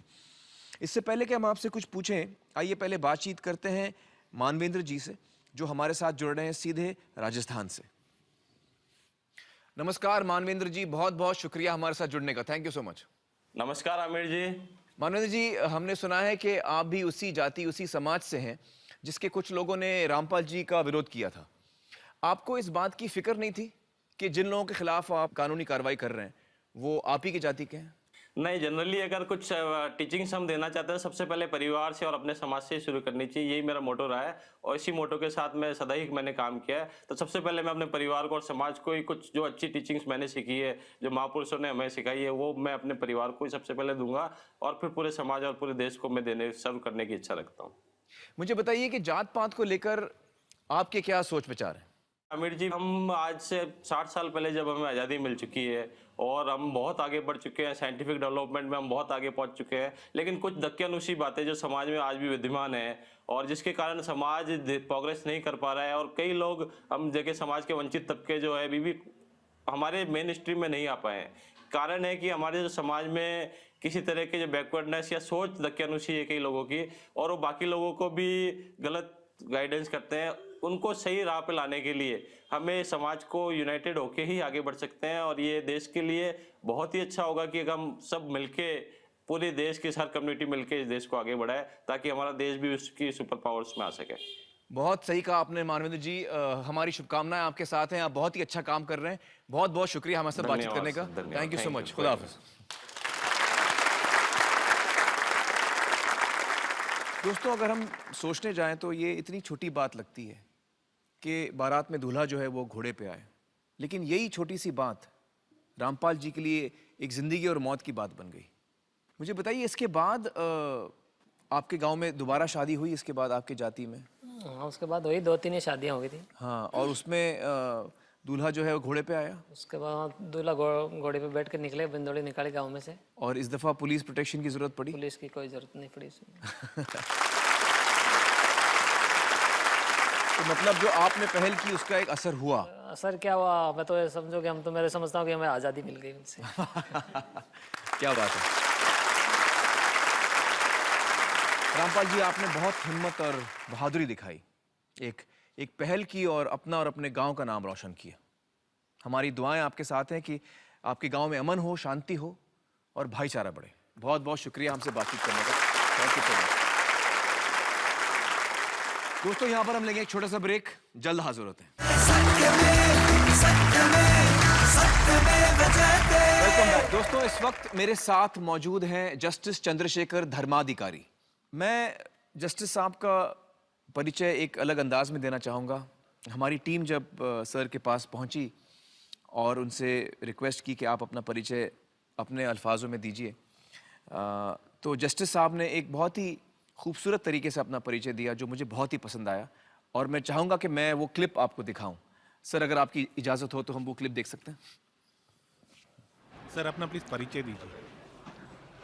मैं परिचय के बहुत खिलाफ हूँ क्योंकि मेरे व्यक्तित्व पर पहला लेबल लगा कि मैं हिंदू हूँ, दूसरा लगा ब्राह्मण हूँ, तीसरा लगा देशस्थ ब्राह्मण हूँ, चौथा लेबल है धर्माधिकारी हूँ, फिर जो पढ़ाई की उसके लेबल है, न्यायमूर्ति बना उसके लेबल है, पद्म भूषण भी मिला उसके भी लेबल है। मेरी मुश्किल ये है कि अब ये मेरे व्यक्तिमत्व पर जो लेबल लगे हैं ना, ये लेबल ही लेबल दिखते हैं और धर्माधिकारी कहीं गुम हो गया है और मैं धर्माधिकारी को गुम होने नहीं देखना चाहता। ये भी बता दूं आपको कि ये महात्मा गांधी नाम का जो आदमी था वो मेरे कंधे पर हाथ रखकर 4-5 बार घूमने गया है, इसलिए जिंदगी में ये कंधे में बहुत शक्ति आई है, कभी झुका नहीं है।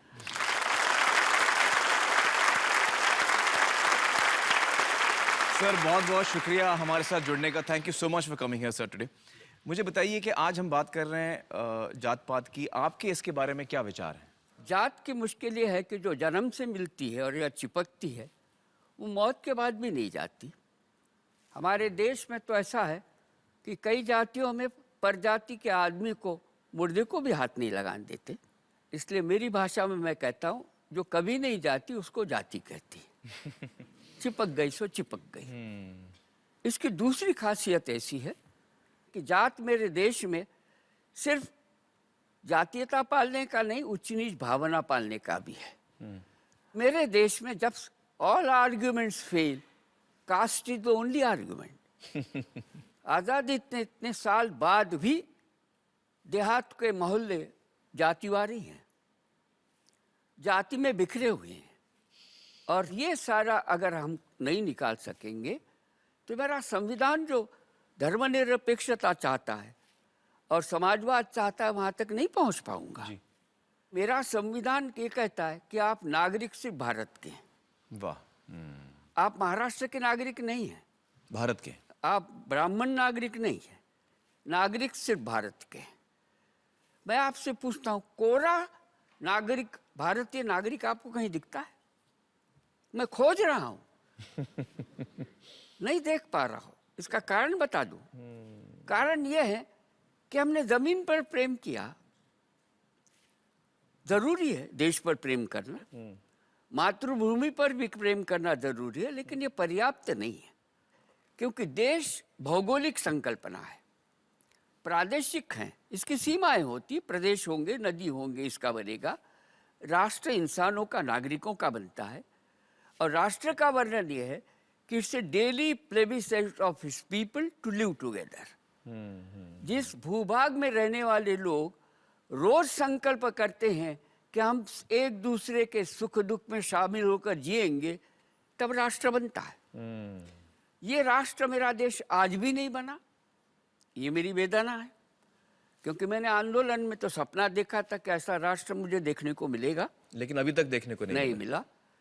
इंडिविजुअल कोड ऑफ कंडक्ट कहता था गांधी, इसको अपने जीवन से शुरुआत करनी पड़ती है। मैंने जाति का कोई संस्कार मेरे जीवन पर नहीं हुआ। मैं धर्माधिकारी हूँ, बहुत सनातनी घराना है, आद्य शंकराचार्य का आशीर्वाद मिला हुआ है, वेदशास्त्र संपन्न है। लेकिन जब से मैंने तय किया कि हम जात नहीं पालेंगे, मेरे पर ब्राह्मण्य का कोई संस्कार नहीं है।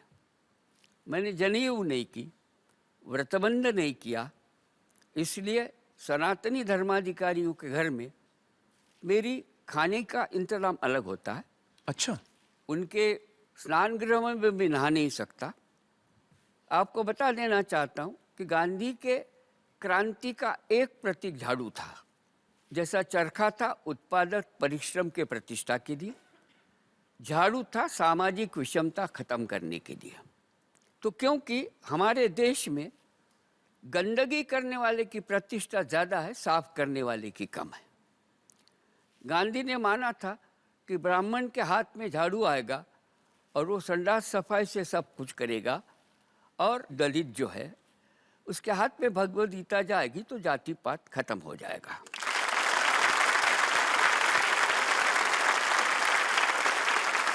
मैंने गांधी के साथ में रहकर संडास सफाई से सब काम बचपन से ही किया। जातीयता समाप्त करनी होगी तो कोई संस्कार नहीं पालना पड़ेगा। तो जहाँ जहाँ विषमता पाली जाती थी, जातीयता पाली जाती थी, उस सबसे मैं दूर रह सका, और उसका मुझे बहुत फायदा हुआ। आपको बता देना चाहता हूँ, धर्माधिकारी नाम के कोई मेहमान मेरे घर में नहीं आए, इसलिए मेहमानों की तकलीफ मेरे बीबी को बिल्कुल नहीं हुई। तो हम इन विचारों में से बाहर कैसे निकल सकते हैं? मेरा भतीजा बीमार था, हॉस्पिटल में था, खून देने की जरूरत थी।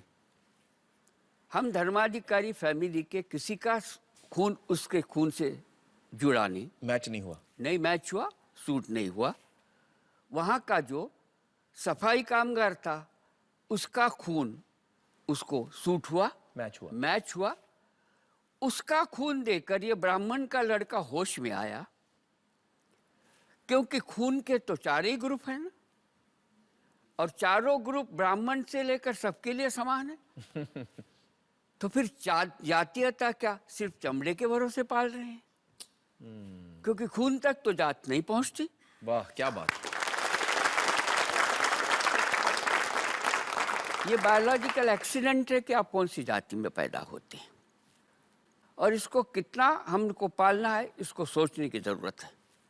क्योंकि हमने लोकतंत्र तो माना, लेकिन माँ बाप चुनने का तो अधिकार हमको नहीं दिया किसी ने, और अगर देते तो शायद मेरे बच्चे मुझे नहीं चुनते। इसलिए जो बायोलॉजिकल एक्सीडेंट है उसके भरोसे पर मिलने वाली जितनी प्रतिष्ठा होगी उससे इनकार करना पड़ेगा। किसी को जात पूछेंगे नहीं। क्या बात है। किसी को जात बताएंगे नहीं। किसी को जात पूछेंगे नहीं, किसी को जात बताएंगे नहीं। आगे जाता हूँ। मैत्री, दोस्ती या फ्रेंडशिप आप जो कहते हैं ना, ये सबसे बड़ा स्पिरिचुअल एलिमेंट है। इसमें आप जाति धर्म कुछ नहीं देखते। आपको बता देना चाहता हूँ कि जब तक जाति धर्म के नाम पर मोर इक्वल होने की आपकी अगर इच्छा होगी तो फिर आप नागरिकता भी नहीं पाल सकते, इंसानियत भी नहीं पाल सकते। दोस्ती का तो छोड़ ही दीजिए, इसको मनुष्य का अपमान भी मानता हूँ। और एक चीज पालनी पड़ती है कि मंदिरों में भी जाने का मोह छोड़ना पड़ेगा। आप क्यों जाएंगे वो मंदिर में जिसमें दलित नहीं जा सकता? ये ऐसा कैसा भगवान है जिसको मनुष्य से घृणा है? आप सब लोग जिंदगी में स्वर्ग में बर्थ रिजर्वेशन के लिए जीते हैं और मेरे साथ जीते हैं तो रैन बसेरा होता है, और ऊपर आपका निजधाम है। तो बहुत नम्रतापूर्वक आपसे कहना चाहता हूं कि जहां आपको दिलचस्पी है और जिस स्वर्ग के बर्थ रिजर्वेशन से आप जाते तो मेहरबानी कर जल्दी क्यों नहीं चले जाते? क्या बात। विषमता को समता में परिवर्तित करने की शक्ति आप में होनी चाहिए। वो शक्ति और संकल्प करने की सद्बुद्धि भगवान आपको दे, ऐसे भगवान से प्रार्थना करता हूँ। आप सबको नमस्कार करता हूँ।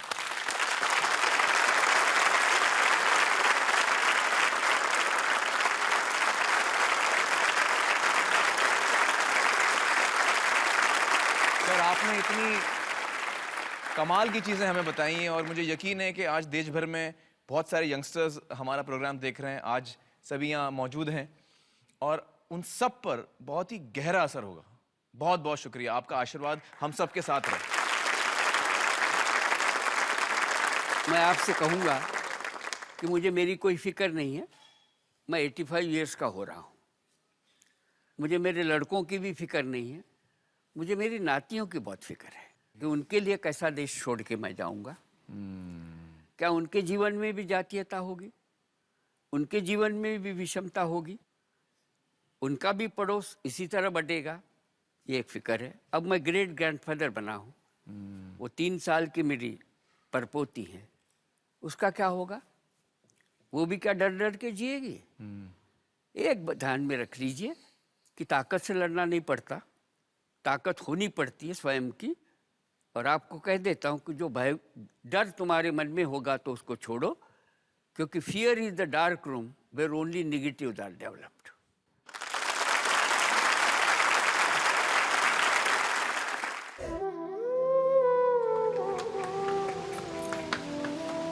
भारत को आजाद हुए 65 साल हो गए हैं, लेकिन विकास के तमाम दावे भरने के बाद भी ऐसे बहुत से लोग हैं जो आज भी सर पे दूसरों का मल मूत्र रोजाना उठाते हैं।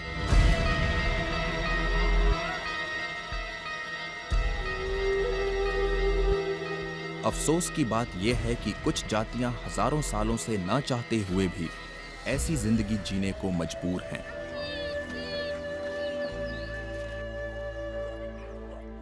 ऐसी ही एक जाति में पैदा हुए थे बेजवाड़ा विल्सन, जिन्होंने बचपन से ही अपने माँ बाप, भाई बहनों को दूसरों का मल उठाते हुए देखा था।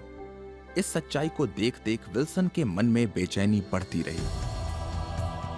उन्होंने ये ठान ली कि सर पे दूसरों का मैला उठाने का ये अमानवीय काम वो किसी को नहीं करने देंगे। भारत के सर पे लगे इस शर्मनाक धब्बे को मिटाना ही विल्सन के जीवन का मकसद है। बहुत बहुत शुक्रिया विल्सन जी हमारे से जुड़ने का। Thank you so much. Wilson ji, मुझे अपने बचपन के बारे में बताइए, कैसा था आपका बचपन? बचपन तो पहले तो ठीक था, but after some time when I grow, 8 साल 9 साल वैसे समय मुझे पता लगा मैं सारे जैसा नहीं है। थोड़ा भेदभाव है यहाँ।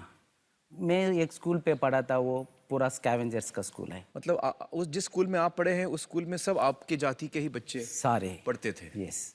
हम खेलने के समय कोई हमारा फ्रेंड्स वो कोई लोग बोलेगा आपका स्कूल वो छोटा है, वैसा हम बोलेगा स्कूल तो छोटा है।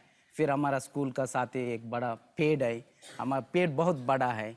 काउंटर वो बोलेगा आपका डेस्क बेंचेस नहीं है स्कूल पे, हम बोलेगा वो बिना बेंचेस हम कैसे भी बैठ सकते हैं। वैसा एवरीथिंग फॉर काउंटर वो नहीं है, हम भी समान हैं, बराबरी हैं, इस पे कोई फर्क नहीं होते हैं। वो बोलेगा आप बंगी हैं, आप बंगी का बेटा हैं। आंसर्स थोड़ा मुश्किल होगा, मेरे पास नहीं था जवाब। क्यों है तो सवाल मेरा नहीं है, जवाब भी मेरा नहीं है बिल्कुल। मेरा माँ का ये एक स्वप्न था मैं अच्छा पढ़ाना, मैं पढ़ाई के बाद ये काम बिल्कुल नहीं करना। सो इसलिए मैं सोचा था वो कि हम लोग अच्छा पढ़ाई करें तो हम लोग करने की ज़रूरत नहीं है, वैसा आगे जा सकते वैसा। फिर हम थोड़ा समय के बाद 4th तक ये स्कूल पे था, स्कैवेंजर स्कूल। 5th का स्कूल बदल होना पड़ेगा। बदल होने के बाद मुझे एक्चुअल दुनिया क्या है वो मालूम होगा। मैं स्कूल पे जून पे शुरू हो जाएगा। स्कूल पे हम लोग जाने के समय सारे लोग इंट्रोड्यूस करेंगे, मेरा टर्न आएंगे, मैं उठाकर स्कूल पे बोलना पड़ेगा मेरा नाम विल्सन है। मेरा माँ वो बोलने के मुश्किल है, इसलिए मैं क्या करेगा मतलब मेरे माँ बाप क्या काम करते हैं वो बोलने के बोलना मुश्किल है, इसलिए मैं क्या करेगा मेरा टर्न वैसा आने के पहले मैं नेक्स्ट वैसा मैं वैसा सिर वो सर नीचे रख के उनका नेक्स्ट का बोलेगा आप बोलो। बाद में मैं सोचा ये वहाँ जाके ये ड्रामा क्यों करना। जून पे मैं कभी एक बार भी स्कूल नहीं गया। सो वैसा 10 तक पढ़ा था। वही समय मेरा भैया बताया था आप अभी उम्र ज़्यादा हो रहा है, घर पे थोड़ा फाइनेंशियल प्रॉब्लम है, आप पढ़ाई कंटिन्यू करो, फिर एम्प्लॉयमेंट एक्सचेंज पे आप एक बार रजिस्टर करो। फिर वो हम लोग जाकर वो नाम सारे हमारा बताया था मेरा ब्रदर। मैंने पूछा थोड़ा मुझे दो वो देखना। फिर क्या देखना, मेरा नाम क्या काम के लिए लिखा देखना। वो बोला ये आपका काम है। आपका मतलब क्या है, आपका काम आपका जानकारी नहीं है, ऐसा उसने बोला? हाँ बोला। मुझे डर लगा वो वही हो सकते। मतलब वहाँ पे आपका फॉर्म ले रहे हैं, उन्होंने भरा कि आप कौन सा काम करेंगे और उन्होंने खुद तय कर दिया कि आप स्वीपर का काम करेंगे। मैं मेरा भैया का पूछा था ये नहीं होगा, बिल्कुल नहीं होगा सर। मेरा I have my own image of my own life. Correct. मेरा स्वप्न है, मेरा माँ का स्वप्न है, वो सारे वो एकदम कोलैप्स हो रहा है। मेरा भैया बोले थोड़ा एडजस्ट करो, कुछ भी एडजस्ट कर सकते, गरिमा का एडजस्ट नहीं करेंगे। वो बताया था यही मिलेंगे बोला, तो मुझे जरूरत नहीं, पीछ के बहुत छोड़ दिए। बाद में मैं कहीं अप्लाई नहीं किया। वही समय मैं कम्युनिटी डेवलपमेंट का काम शुरू किया था, समाज के कुछ कार्य तो कर सकते। हमारा का एक कॉलोनी बस्ती था, बस्ती पे सब लोग यही काम पर सफाई का काम, मल की सफाई का काम करते थे। वो सारे लोग शराब पी के वापस आने के बाद सारे वो उनका वाइफ कोई होगा ना, वो उनका सबका पीटेंगे। ये सारे देखे बहुत ऐसा मैं सोचा वो उनका बोल सकते हम लोग क्यों शराब पी रहा है वैसा। कोई मुझे बताया था ये काम हम लोग क्या कर रहा है, ये काम करे तो बिना शराब कैसे करेगा, काम क्या चल रहा है देखो। मैं बताया था देखेंगे, मुझे जानकारी है वो क्या काम करते हैं। फिर तो मेरा भैया भी वही काम किया था, लेकिन आपने देखा नहीं था जाके? डायरेक्ट देखा नहीं ना, वो वो जाएगा, बट वो चैलेंज किया था मुझे कि आप आके देखो। मैं देखो। फिर मैं गया था एक दिन, वहाँ तो एक बड़ा ड्राई लेट्रिन सिस्टम था, शुष्क शौचालय। वो कम्युनिटी ड्राई लेट्रिन था, इतना बड़ा होते हैं, अंदर कुछ नहीं होते हैं। कोई कहीं आएगा वो उनका यूज करके टॉयलेट वैसा वो बाहर जाएंगे। बाद में कोई सफाई कर्मचारी आना पड़ेगा, बकेट बाल्टी लेकर, ये सारे वैसा लेकर बकेट पे भरेंगे। बकेट लेकर शुष्क शौचालय बाहर एक पिट जैसा होते हैं, इसका भरना। बाद में नेक्स्ट डे एक ट्रैक्टर विद द टैंकर होते हैं, टैंकर वो ट्रैक्टर दोनों आएंगे वहाँ, वो लोग वहाँ से ये पिट से सारे निकाल के फिर टैंकर पे भर के टैंक लेकर बाहर जाएंगे, आउटस्कर्ट्स पे वो डिस्पोज करेगा। ये सिस्टम 114 ईयर्स पे था वहाँ। सारे लोग हमारा जाति सारे लोग यही काम पर था। सो मैं लेकर गया। जाने के बाद वो सारे निकाल के वहाँ गया था पिट से सारे पिट मतलब गड्ढा ये एक वैसा पिट जैसा बड़ा गड्ढा होता है, बड़ा गड्ढा, इसका फुल पूरा भर होगा, मल से भरा होगा। सो ये बकेट से लेकर बकेट से फिल करने के प्रयास किया था। और मैं गया था ना देखने के, उनका भी थोड़ा टेंस ज्यादा होगा, कोई आ रहे हैं देखने के क्या है, वो उनका हाथ से वो बकेट है ना, वो बाल्टी वो मिसप्लेस होगा, वो अंदर गिर गया। उनका डर होगा, वो नहीं है तो काम कैसे करेगा, काम नहीं है तो ऑफिस पे क्या जवाब बोलना। वो इमीडिएटली वो क्या किया था, उनका हाथ से वो वैसा कपड़ा वैसा रख के, दोनों हाथ रख के ये कहा है देख रहा है, वो उनका बकेट ढूंढ रहा है। दूसरा था ना, वो भी वहां पहुंच गया, क्या है आपका दिमाग नहीं, अंदर दल है तो अभी कैसे काम करेगा, वैसा डिस्कशन, दूसरा डिस्कशन चल रहा है बकेट के लिए। वैसा सारे लोग मल का अंदर जाके वो वैसा कर रहा है। अरे देखने के बाद मुझे बहुत दुख होगा, उनका पूरा हाथ मल से है, अंदर वो बाल्टी ढूंढ रहा है। मैं उनका पकड़ के थोड़ा प्रयास किया था, स्टॉप करो ये गलत है। वो बोला क्या गलत है, हमारा का जीवन है। मुझे और डर होगा, दुख होगा, ये क्या है, मल पे हाथ रख के बाल्टी लेने का हमारा जीवन कैसे होगा, ये जीवन बिल्कुल नहीं होते हैं। मैं भाषण दे रहा है, वो तो काम कर रहा है, वो जरा डिस्टर्ब नहीं करो। मैं बोला आप इतने डिस्टर्ब कर रहे हैं, डिस्टर्ब क्यों नहीं, ये डिस्टर्बेंस हो रहा है, मैं नहीं छोड़ेगा आपका। वही समय तक एक महिला आया था, वो बताया था वो उनका छोड़ो, वो काम करेंगे, बच्चे आप आ जाओ। मैं उनका हाथ पकड़ के मैं उनका बताया था, दीदी आप बोलो उनका, वो गलत कर रहा है, वो गलत कर रहा है, वैसा कोई इंसान नहीं करना, क्यों करना। अरे रोटी कैसे, बिना रोटी हम लोग मरे तो ठीक है, दीदी आप बताओ, दीदी आप बताओ उनका पकड़ के। वो सारे लोग आया था, ये क्या है, ड्रामा कर रहा है, इधर कुछ हो रहा है, छोड़ो, हम सीक्रेट करके जा रहे हैं, आप इधर आके क्या कर रहे हैं। मैं बताया था नहीं भैया, ये बहुत गलत हो रहा है, ये कोई दुनिया पे नहीं होना, कोई इंसान का ऐसा शिक्षा नहीं होना, ये बिल्कुल आप बंद करना। उनका थोड़ा मन पे थोड़ा दुख होगा, अब सही कह रहा है, सुनने वाला कौन है। मैं बताया था सबका बोलेगा, हाथ से मैला उठा रहा है लोग, वो इंसान कहाँ है, वो कहाँ है, उनका ढूंढ के मैं जाएंगे बोल के मैं वापस आया। उस दिन आपने तय किया कि जहाँ जहाँ लोग ऐसा काम कर रहे हैं, मल साफ करने का, उठाने का, वहाँ वहाँ आप जाएंगे और उसको रोकने की कोशिश करेंगे। ये फैसला आपने उस दिन किया था। यहाँ से वो आया वापस, मुझे पता नहीं कहाँ जाना, बस स्टैंड जाएगा, सुबह उठाकर सुबह के सारे लोग साफ करने वाले आएंगे, उनका पूछेगा ये गांव का अंदर भी वैसा शुष्क शौचालय है, वो बोलेगा क्यों नहीं है, कहाँ है वो लोग, कहाँ है, उनका साथ बात करेगा।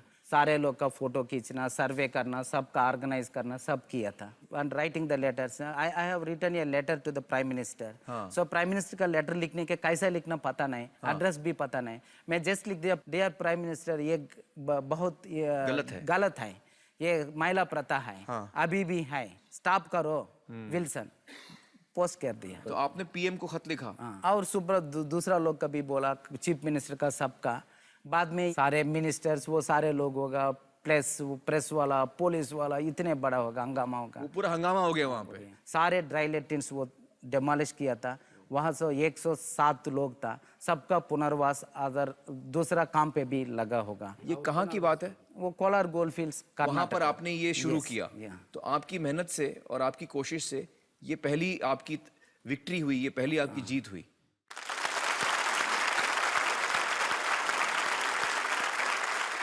फिर आंध्रा, तमिलनाडु, कर्नाटका, वैसा सारे एक एक जगह छोड़ के वैसा वो तो 1993 पे तब से लेके अब तक मतलब एक जिप्सी की तरह हर जगह घूमते रहते हैं कि कहाँ ये हो रहा है, वहाँ पे। कितने सालों से आप ये कर रहे हैं? वो 86-87 से शुरू होगा, तो मतलब ऑलमोस्ट 25 साल से आप ये काम कर रहे हैं। 1993 पे हमारा आंदोलन के बाद भारत सरकार कानून बनाया, क्या? Employment of manual scavengers and construction of dry latrines prohibition act 1993। तो 1993 में ये एक्ट आया। इसके बाद हम सोचा था 93 पे कानून आ चुका, सो हम लोग अभी थोड़ा अच्छा काम कर सकते, सब लोग जाना, सबका बोलना, सब फोटो खींचना, डॉक्यूमेंट्स रेडी करना, सरकार का देना, वैसा सब जगह किया था। हरियाणा, पंजाब, राजस्थान, हिमाचल प्रदेश, जम्मू कश्मीर, मतलब देश भर में ये होता है? देश भर में। मैं आपका अभी बोल रहा है और देश का भी मैं पूछ रहा है, ये कानून किसका एम्पावर किया था? डिस्ट्रिक्ट कलेक्टर का एम्पावर किया था। District collector can punish, he can take action, he can take immediate action। 1993 से 2012 तक एक कलेक्टर भी एक केस भी कहीं भी नहीं डाला। अभी भी 13 लाख परिवार है, सफाई कर्मचारी, हाथ से मैला उठाने वाला ये देश के अंदर, उनका 13 सब लाख 13 लाख है। अभी तो काम करने वाला 3 लाख है करीब। अब भी आज रेलवे है, लार्जेस्ट वायलेटर है। सारे कंपार्टमेंट पे हम लोग साफ, कभी टॉयलेट यूज करें तो वो गिरेंगे, वो मल कहाँ गिरेंगे? रेलवे प्लेटफॉर्म पे गिरेंगे। गिरे तो कौन साफ करना?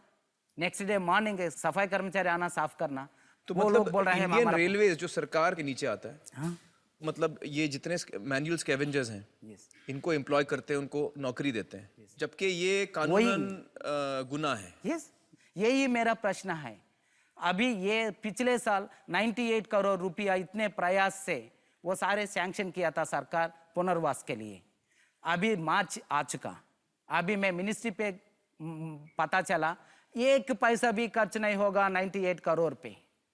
हमारा का पहले प्रेसिडेंट है बाबू राजेंद्र प्रसाद कहा था, हम पहले स्पीच पे बताया था, ये देश पे एक शर्म का बात चल रहा है, ये महिला प्रथा, ये बंद करने के हम लोग फर्स्ट 5 ईयर प्लान पे प्रायोरिटी करो। अभी हमारा प्रेजेंट प्रेसिडेंट अभी ये पार्लियामेंट सेशन पे अभी 219 टाइम्स पार्लियामेंट बैठा था, अभी वो बताया था 21 आइटम नंबर महिला प्रथा बंद करने के, और दूसरा और अलग कानून हम लोग लेकर आएंगे। क्या कर रहा है हमारा सांसद? अभी प्रधानमंत्री कह रहा है हमारा का 2010 दिसंबर तक खत्म हो जाएगा, बाद में बताया था 2011 का दिसंबर तक बिल्कुल खत्म हो जाएगा। डेडलाइंस कितने डेडलाइंस होगा अभी तक? 15 बार डेडलाइंस वो क्रॉस किया था, 15 बार। अगर हम लोग कॉमनवेल्थ गेम्स का तो डेडलाइन किया था, ये दिन ये टाइम के कॉमनवेल्थ गेम्स ये देश के अंदर चलेगा, इतने बारिश होगा, इतने करप्शन होगा, कॉमनवेल्थ गेम्स तो हम लोग पोस्टपोन नहीं किया, इतने बड़ा हम लोग वो सेलिब्रेशन किया था। हाथ से मैला साफ करने के इंसान का गरिमा के लिए कितने साल हम लोग वैसा पोस्टपोन करना, ये सही है?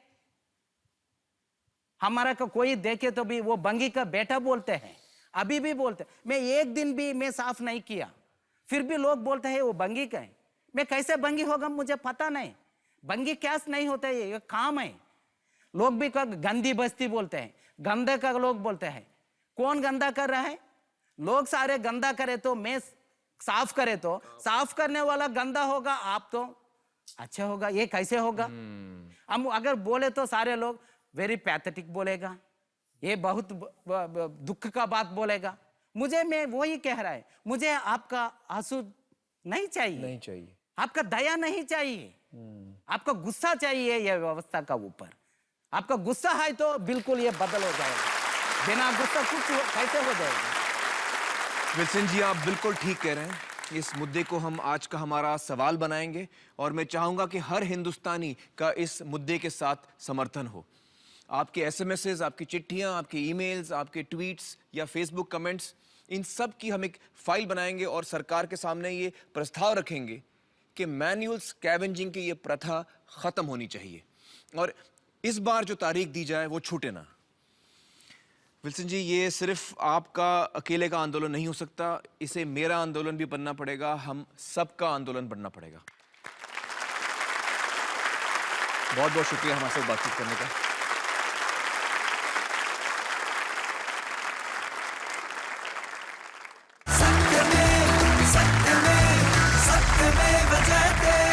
वेलकम बैक दोस्तों। आज का हमारा सवाल है कि मैनुअल स्कैवेंजिंग यानी हाथों से दूसरे का मल साफ करने की जो प्रथा हमारे देश में आज भी मौजूद है, क्या हम उसका तुरंत खात्मा देखना चाहते हैं, तुरंत अंत देखना चाहते हैं या नहीं?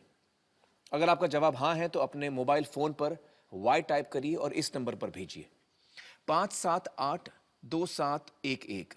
अगर आपका जवाब ना है तो N टाइप करके इसी नंबर पर भेजिए। इस एसएमएस को भेजने का खर्च सिर्फ 1 रुपया है। आपके एसएमएस के जरिए जितना भी पैसा इकट्ठा होगा, गवर्नमेंट टैक्सेस काटने के बाद वो सारा का सारा पैसा इस संस्था को दिया जाएगा, association for rural and urban needy. मैं आपको बता दूं कि इस संस्था के साथ विल्सन जी जुड़े हुए हैं और ये संस्था सफाई कर्मचारियों के हित में काम करती है। विल्सन जी, मेरी गुजारिश है कि प्लीज हमारी तरफ से ये भेंट आप कबूल करें।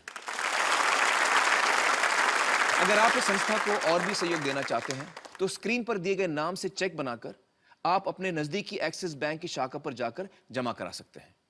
आप चाहें तो उनकी वेबसाइट पर ऑनलाइन ट्रांसफर भी कर सकते हैं। इसके बारे में अधिक जानकारी आपको हर एक्सिस बैंक की शाखा पर मिलेगी। इस देश की जनता से जितनी भी रकम इकट्ठा होगी, चाहे वो एसएमएस के जरिए हो या चेक्स या ऑनलाइन ट्रांसफर के जरिए हो, उसकी मैचिंग रकम यानी उतनी ही रकम रिलायंस फाउंडेशन इसी संस्था को देगी। रिलायंस फाउंडेशन सत्यमेव जयते की फिलैंथ्रोपी पार्टनर है, यानी जन कल्याण सहयोगी है।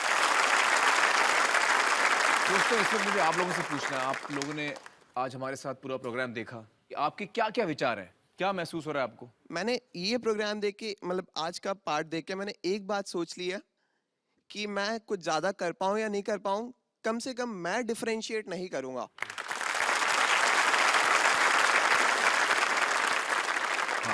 आज हम डेवलपमेंट इस चीज़ों में, स्टेटस में ये करते हैं कि अच्छा ये शहर डेवलप्ड है क्योंकि इसमें इतने मॉल्स हैं, मल्टीप्लेक्स हैं, फिर मेट्रो है, लेकिन हमारे एक्चुअल डेवलपमेंट के चेक पॉइंट्स ये होने चाहिए कि यहाँ कास्ट नहीं है, जात पात नहीं है, यहाँ अंतर नहीं है, डिस्क्रिमिनेशन नहीं है। कितनी 2 बड़ी साल बात से कही आपने। जब ये डिस्कशन शुरू हुआ और जैसे जैसे उन्होंने वो वीडियो क्लिप्स बताए, जब वो लड़का गुजरात में बोल रहा था कि स्कूल जाते हुए शर्म आती है इसलिए मैं खाना खाने ही नहीं जाता हूँ, तो सडनली एक तरह का झटका लगा कि हम कितने प्रिविलेज्ड है। सोसाइटी में सच्चाई हर इंसान के लिए अलग होती है। हमारे लिए सच्चाई ये है जो हमारी दुनिया है। हमारे माँ बाप के पास पैसे हैं, हम कॉलेज अफोर्ड कर सकते हैं, हम कभी ना कभी कुछ तो कमाएंगे और हमारे पास एक सेट पाथ है। उनके लिए उनकी सच्चाई अलग है। पर हमें इस तरह से सोचना है कि हम एंड में सब भारतीय हैं, हमारी एक सच्चाई है और उस सच्चाई को एक्सेप्ट करके हमें एक तरह का बदलाव लाना है और हम शायद से कोई चेंज ला पाएंगे।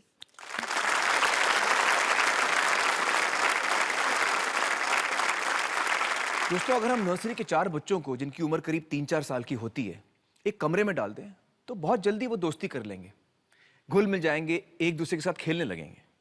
वो एक दूसरे में कोई भेदभाव नहीं रखेंगे, ना जाति का ना मजहब का। लेकिन होता क्या है कि हम बचपन से ही अपने बच्चों को भेदभाव रखना सिखा देते हैं। हम वहीं पर उसी वक्त उसी लम्हे में इस विशाल देश की नींव को कमजोर बनाने का पहला हथौड़ा मारते हैं। हम ही वो भेदभाव का बीज बो देते हैं, तो जाहिर है फिर फसल भी वैसे ही मिलेगी।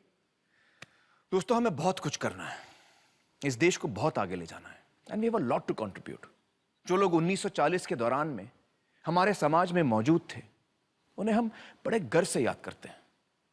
ये वो पीढ़ी है हिंदुस्तान की जिसने हमें आजादी दिलाई, और इतिहास उन्हें हमेशा ऐसा ही याद रखेगा।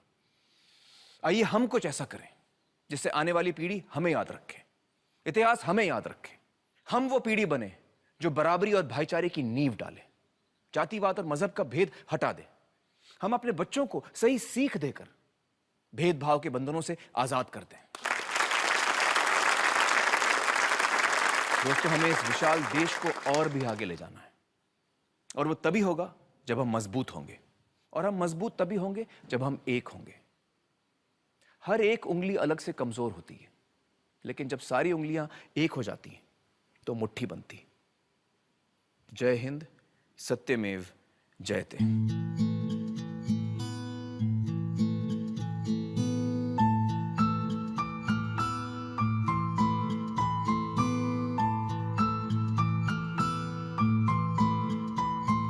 सब जन में एक बीज से सबकी मिट्टी एक, मन में दुविधा पड़ गई, हो गए रूप अनेक, हो गए रूप अनेक।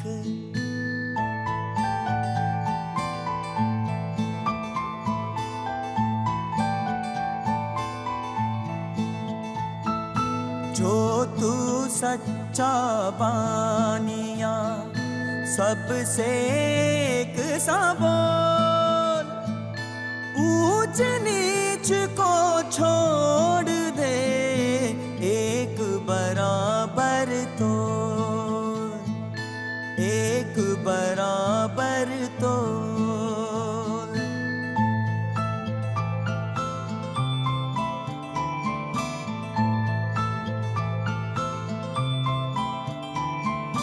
ऊंचे को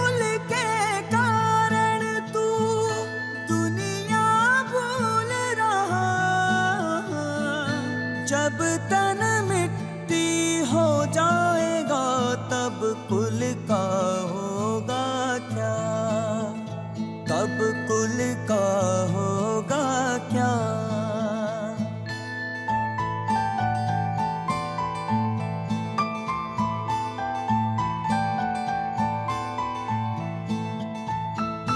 कहत कबीर ना गर्व कर, ना किसी की हंसी उड़ा, अभी तेरी भी नैया समुद्र में जाने